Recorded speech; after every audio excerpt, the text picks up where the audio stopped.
Namaste to everyone and welcome to another video episode titled Great Minds, Great Quotes.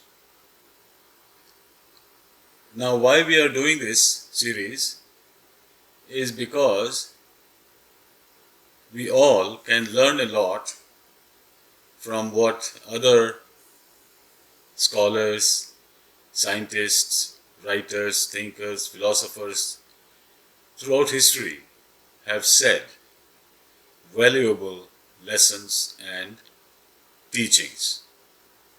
And all these quotations use very few words to convey huge, deep meaning. Who can use it?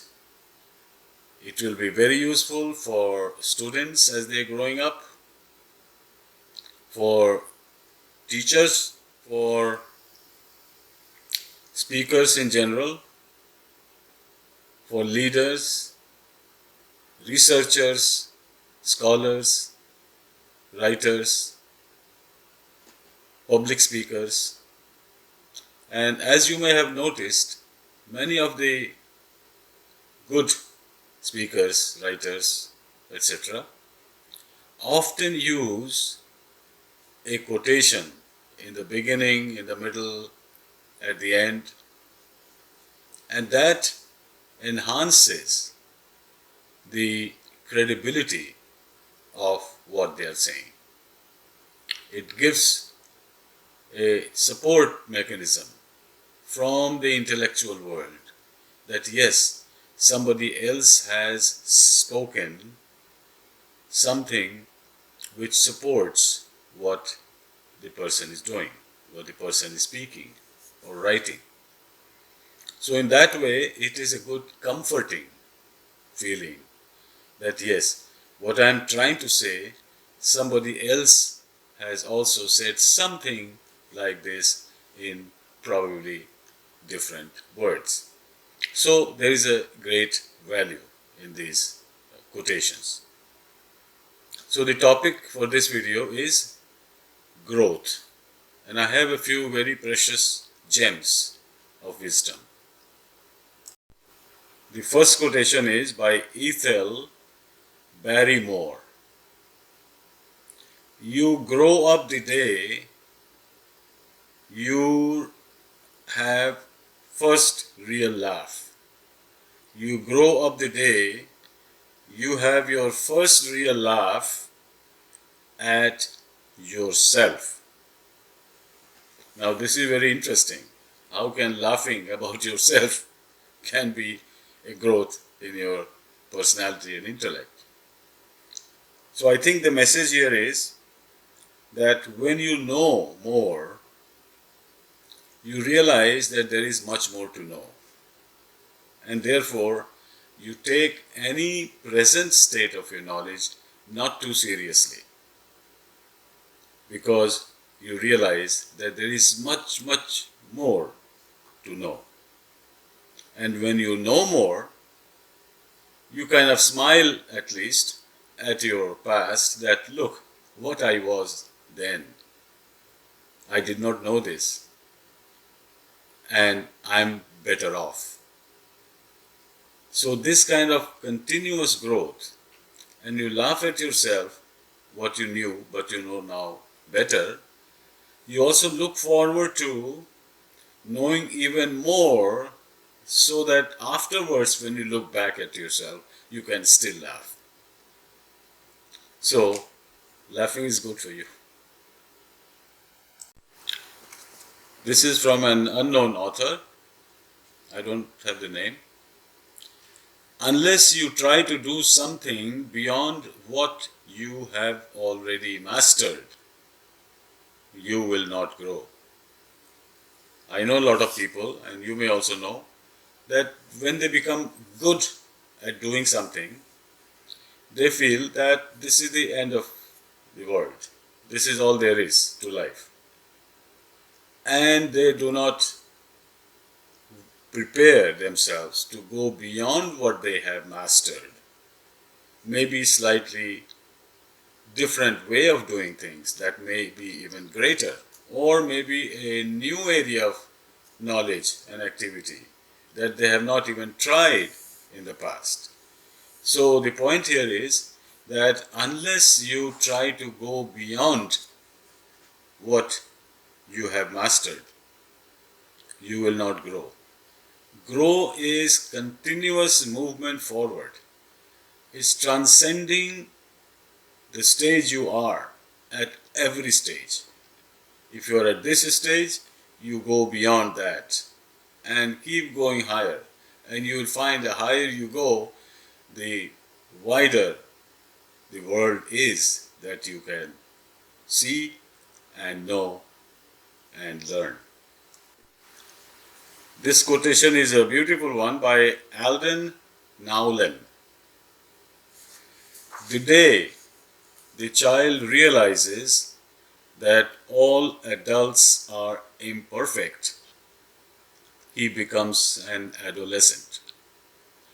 The day he forgives them, he becomes an adult. And the day he forgives himself, he becomes wise. So let's go step by step.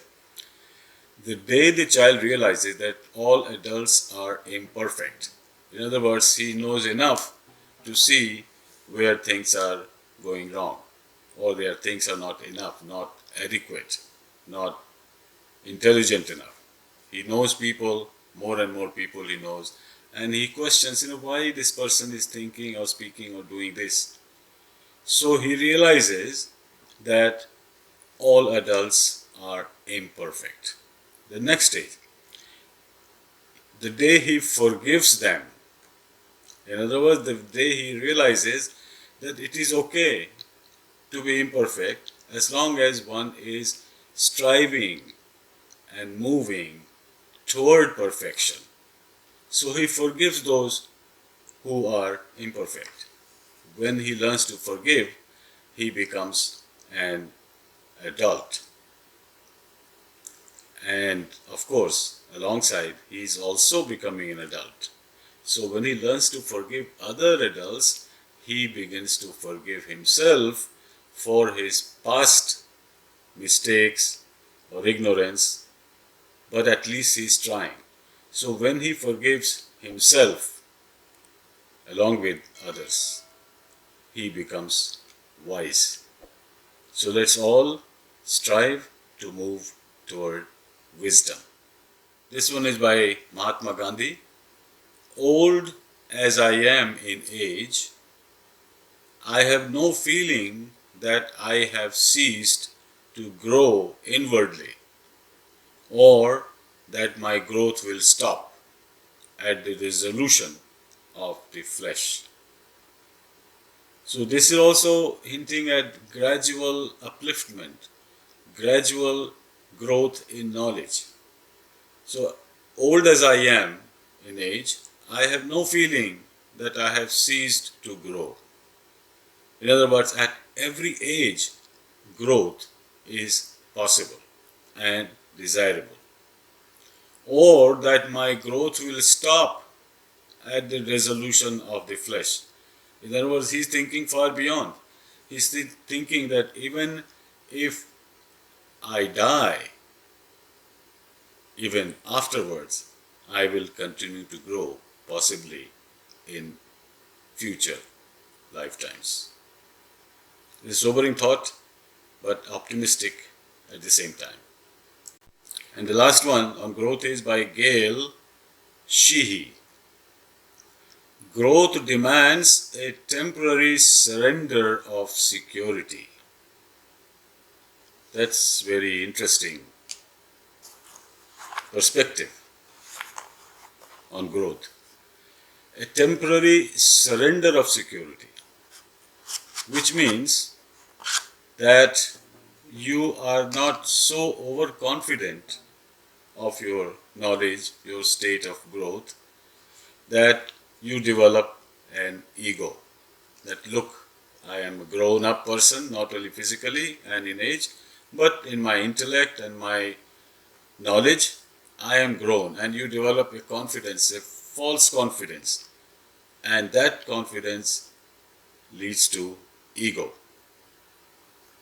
And sometimes when you hesitate to learn, in other words, you feel that you already know enough, so you hesitate to learn, that makes you move forward away from a state of security, that you feel secure that now I know everything I need to know. And knowing more, I don't know what will happen to me. So you feel kind of insecure.